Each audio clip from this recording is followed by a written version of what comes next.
Olá galera, o Câmera Aberta Especial de Férias já começou e nada melhor que lembrar das matérias que marcaram o ano de 2013. Vamos experimentar as delícias da culinária gaúcha, rever dicas para escolher terno e conferir uma entrevista com o cartunista Duque. Câmera Aberta volta já, não saia daí!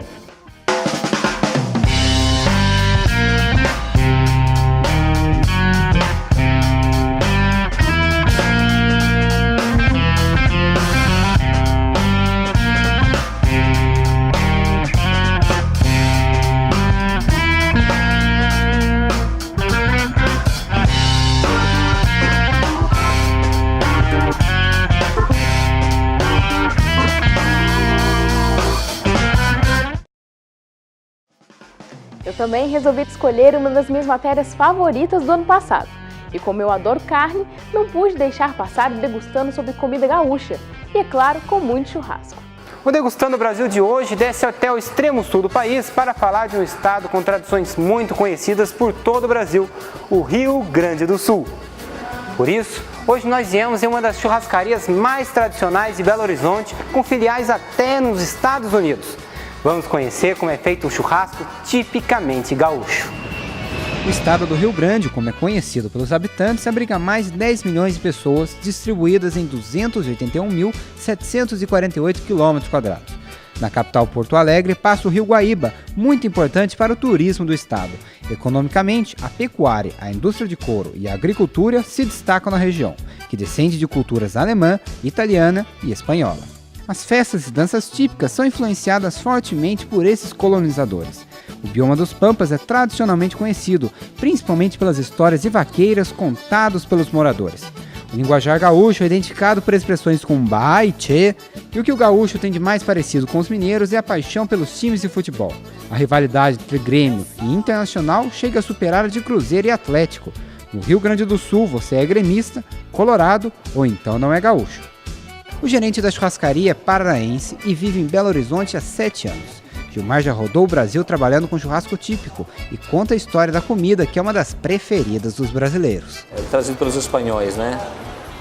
Na época, os vaqueiros transportavam o gado de fazenda para a fazenda e na metade do caminho dava fome. Então eles matavam um dos bois e faziam o próprio churrasco, abriam uma vala na terra e assavam a carne. Junto com a carne, os gaúchos não abrem mão de certas bebidas. O vinho, por exemplo, é um dos companheiros na hora de degustar o churrasco. Na casa, a variedade chega a 3.000 garrafas. O chimarrão é também marcante para os gaúchos e carrega a história do estado. O chimarrão é típico de origem indígena. Na época, eles usavam, o dono da casa, por exemplo, tomava a primeira cuia, porque se tivesse envenenado, quem morria era ele. Então ele era o primeiro a beber. Aí os outros bebiam depois, os convidados eram depois. A churrascaria faz sucesso nos Estados Unidos. São mais de 20 lojas. Muito se deve ao estilo rodízio de carnes que os americanos não conheciam. O modo de fazer churrasco também foi novidade no país. Aqui, a costela é assada na brasa e no chão por mais de 12 horas. Falou em churrasco, a primeira carne que vem na cabeça de um gaúcho é costela. Pode ter certeza. Fábio é gaúcho do interior do estado. Cresceu na roça e aprendeu com o pai a fazer churrasco. Na hora de lembrar da infância, ele não esconde a saudade do campo. Andar a cavalo é bom, né? Até meus 8, 10 anos de idade, meu pai tinha um cavalo e eu fui criado em cima de um cavalo. Isso é uma coisa que eu nunca vou esquecer na minha vida, pode ter certeza. Desde criança, né? Quando eu tava gatinhando ainda, meu pai me xingava que era pra sair de perto da churrasqueira para não me queimar, né? Com o churrasco que eu tava fazendo. O traje típico do churrasqueiro é a piúcha, o mesmo usado pelos antigos vaqueiros e até hoje algumas festas e danças típicas. Bota, bombacha, guaiaca, uma faixa e a camisa tradicional. E o lenço vermelho. Completo se chama piúcha. Na hora do churrasco, o Fábio ensina algumas técnicas. O corte sempre a favor das fibras é fundamental para conservar o sabor e a maciez. A carne deve ser salgada apenas com sal grosso e colocada na churrasqueira logo em seguida. Primeiro a salgada nela com sal grosso para você cobrir ela, não muito sal. Aí você sela ela, põe bem em cima do fogo, fogo forte. O sal grosso, aí dando uns 3 a 5 minutos, você retira o excesso do sal e põe ela mais longe do fogo um pouquinho. para ela ir assando por dentro, ficando macio e suculento. Mas a primeira hora que você pôr no fogo, a primeira colocada tem que ser no fogo forte, para a carne dar aquele choque nela e segura o sabor, a suculência da carne para dentro, não perde o sabor da carne. A carne que vamos experimentar é o costelão gaúcho. Assado por 10 horas no chão, ele volta para a churrasqueira para encerrar o preparo. Quando pronto, o churrasqueiro coloca na bandeja para servir. Depois de cortar a gordura lateral, está pronto para os clientes. Só de olhar já dá fome. Aproveitando o pedaço que o Fábio trouxe pra gente, vamos experimentar, tem um vinho para acompanhar, vamos provar a costela gaúcha, né?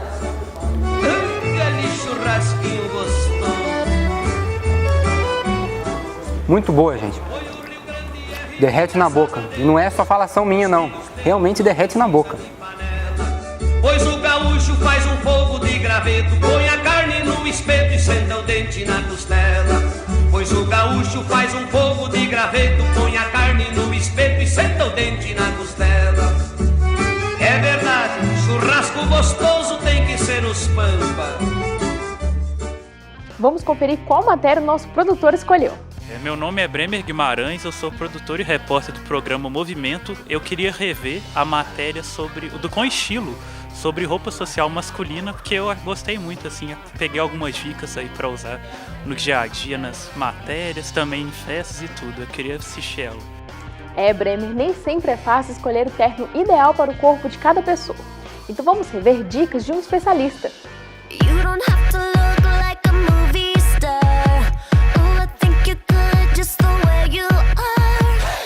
Com o estilo de hoje é especial para eles. Nós vamos falar do terno, que é essencial no guarda-roupa de todo homem e que pode ser usado em diversas ocasiões. E quem vai mostrar pra gente as combinações que podem ser feitas, o terno ideal para cada tipo de corpo e até mesmo como se divertir com essas peças do vestuário, é o Aldo Clécius, que é consultor de moda.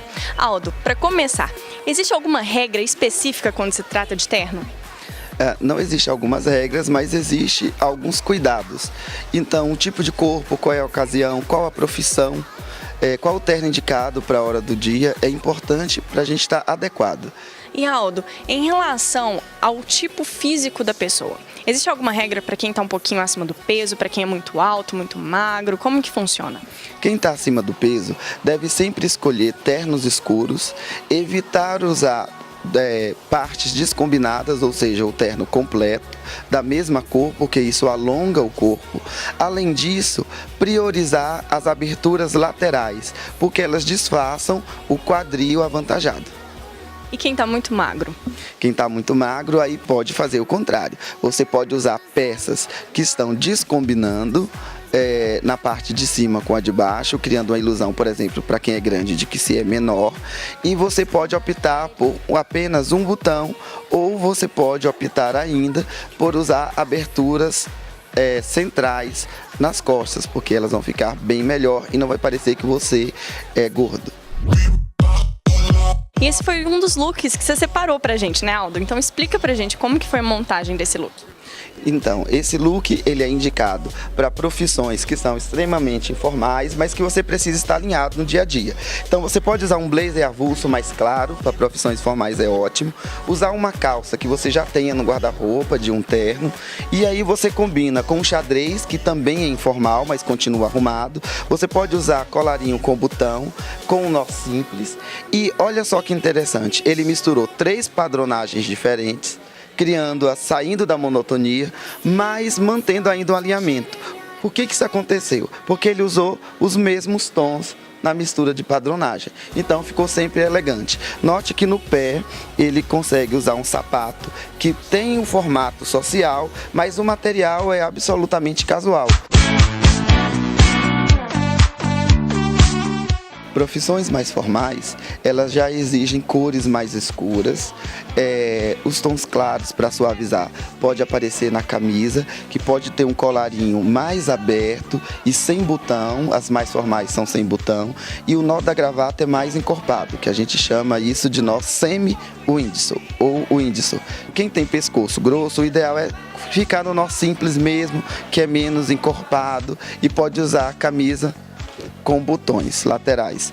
Então, sempre abotoar o paletó de cima para baixo, e a última casa você pode deixar aberta, A altura da gravata, que é uma coisa super importante, nem em cima nem embaixo, exatamente na altura do cinto.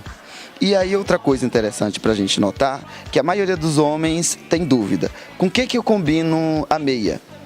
Com o paletó ou com o sapato? Sempre com o sapato para não errar. Então sapato preto, meia preta, sapato marrom, meia marrom, e essa é a regra. Aproveitando que você falou do sapato com a meia, e em relação ao cinto, tem que combinar cinto com sapato? Não precisa combinar. Hoje a gente está... a moda ela é mais tranquila quanto a isso. Mas, geralmente, em traje formal, é melhor a gente combinar para ficar mais harmônico.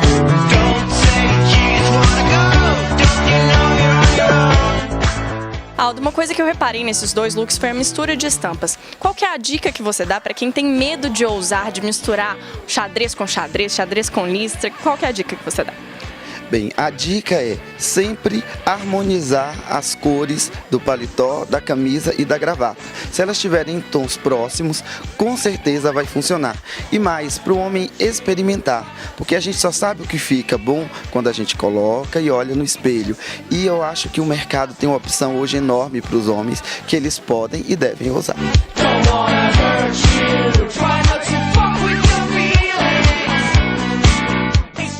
E agora a gente tem um terceiro look que é um social despojado. Aldo, explica pra gente como que você montou esse look. Bem, primeiro nós seguimos uma regra que é a dúvida de todo homem: pode ficar social de jeans? Pode. Qual que é o grande lance? O jeans ele tem que ser limpo, não pode ter nenhuma lavagem. Geralmente a gente combina no tom ou índigo ou no mesmo tom do terno. Aqui a gente usou um de veludo, um blazer de veludo. E o que deixou social? A camisa ela tem uma informação com um press-ponto que deixa alegre, mas o blazer traz essa coisa do formal. E aí a gente combinou com uma bota de camurça, que fez toda a diferença. Outra coisa interessante é que para homens mais novos é super interessante o look fit, que é mais próximo ao corpo, mais ajustado, que faz um visual moderno e ao mesmo tempo super alinhado.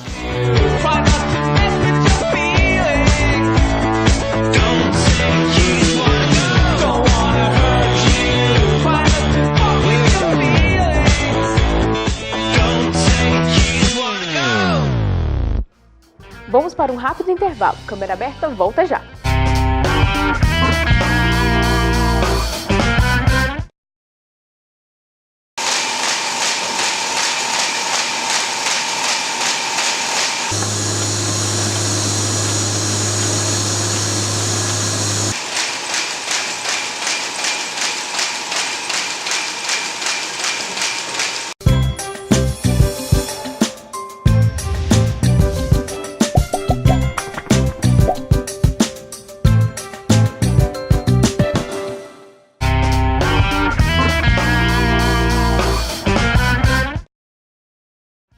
Sou Olivia Rezende, jornalista da TV UFMG, e eu gostaria de rever a matéria do Duque. Foi gravado mais no começo do ano e mostrou muito do processo criativo desse chargista que é tão importante para nós mineiros. Durante o ano de 2013, tivemos várias entrevistas ilustres. E é claro que a entrevista com o Duque não podia ficar de fora. O artista do desenho, capaz de representar e criticar a vida com uma caneta e um simples pedaço de papel. Na certidão de nascimento, Eduardo dos Reis, Evangelista. Para os mais chegados e na vida artística, Duque.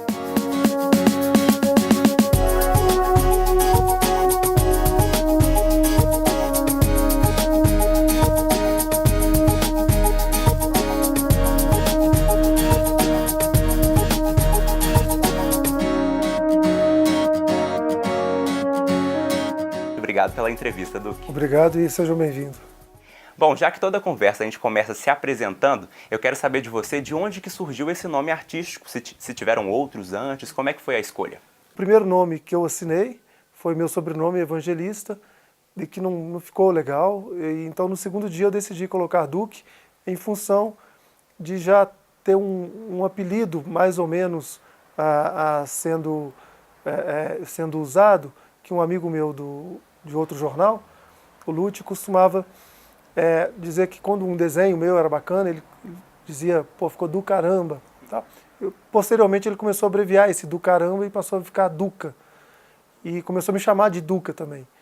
Então só fiz uma pequena adaptação e, de certa maneira, Duque preserva um pouco do apelido de Eduardo, que é meu nome. Conta pra gente como é que foi o concurso de charge, né, que acabou uma de suas charges ganhando e você decidiu daí continuar? Comecei a trabalhar num ramo que não tinha nada a ver, fui bancário, mas trabalhava a questão da musicalidade. Então tinha banda, compunha, enfim. E eu fui retornar ao universo da charge, do jornal, do cartoon editorial, exatamente através do LOR, que na época eu já estava na Belas Artes, fazia cinema de animação, e houve um concurso organizado pelo LOR na Universidade Federal, que chamava Colação de Estudante. Eu fui um dos premiados nesse concurso, fiquei em terceiro lugar, em segundo lugar, e eu lembro que os premiados desse concurso, ele chamou para fazer um estágio no jornal O Tempo, que estava recém-lançado.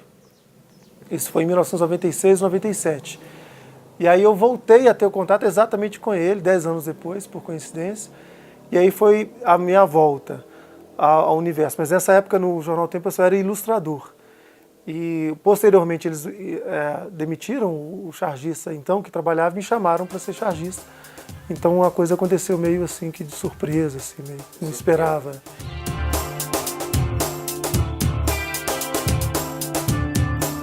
Quando você vai sentar para poder criar uma charge, quando que é feito isso?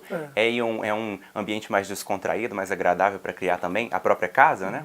São 8 anos trabalhando em casa, eu já me adaptei a isso e é muito engraçado. Às vezes tem ideias que surgem no meio de uma situação familiar. Então, sentado com uma filha no colo, conversando sobre um assunto que não tem nada a ver, parece que o cérebro aprendeu a separar as coisas, né? De repente vem a ideia, dá licença aqui, vai para lá que agora eu vou ali executar a ideia, né? Então, o processo de criação, na verdade, eu acho que não só meu, mas para qualquer um, para qualquer artista, ele não existe regra. E esse é um pré-requisito para a criação. Ele não pode ser um processo rígido.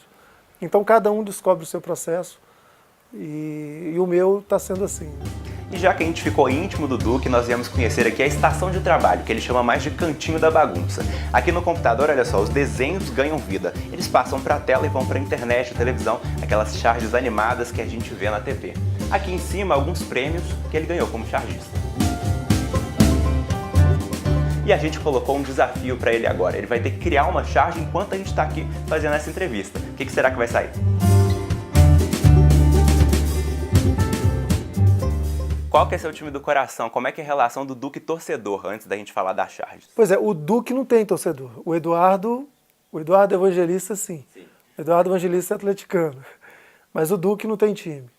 Até porque, talvez nos últimos 10 anos, 80% das charges talvez tenham sido criticando o Atlético. Exatamente porque o chargista, ele critica a situação. Aquele time que está numa pior situação. Obviamente, nesses anos todos, eu fui chamado de cruzeirense por ter criticado mais o Atlético. Então, eu recebi muitos e-mails me xingando, me chamando de cruzeirense. No ano passado, eu recebi muitos e-mails me chamando de atleticano.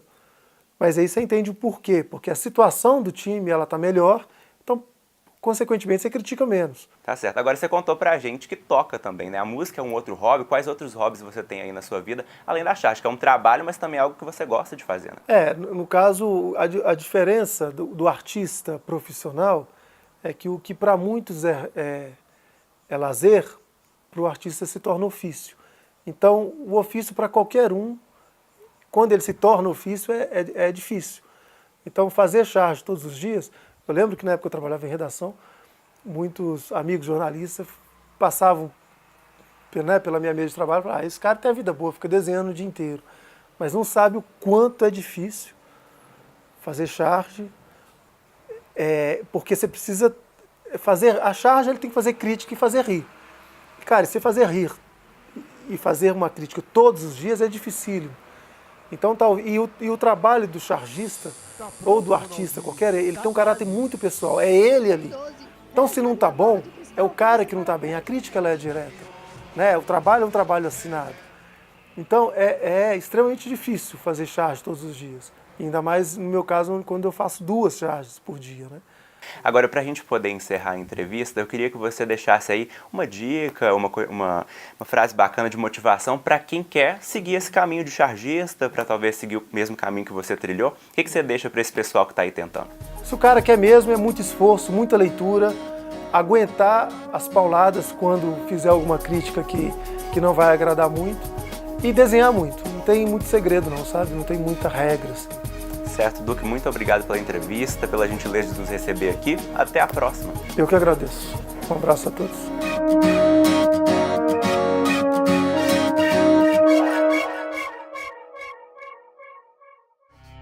Infelizmente, nosso programa chegou ao fim. Semana que vem, o Hernani está de volta com as matérias que marcaram 2013. Continue acompanhando a nossa programação nas redes sociais que aparecem na tela. Um beijo para você e tchau! You should come over, 'cause I can tell from your eyes.